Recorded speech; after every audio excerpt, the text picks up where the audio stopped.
Hey y'all, my name's Emily Thomas, and I'm going to be talking to you today about the history of Emily's crafting career. So, I started crafting at a very young age. I was about 7 or 8.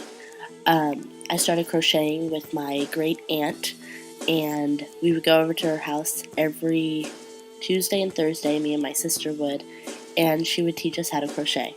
And at the time, I hated it.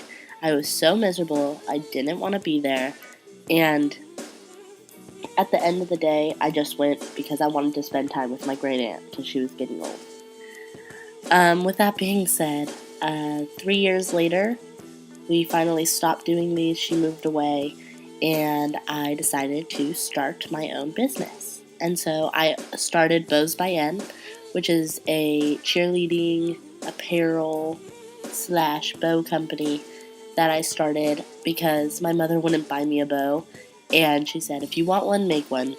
And so I did.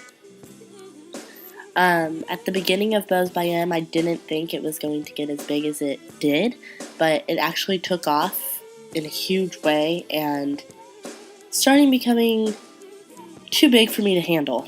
I ran it for about 5 years and had to stop it during the end of my first semester, sophomore year of college, because I was getting to the point of having to decide whether I wanted to complete school or if I wanted to complete my company.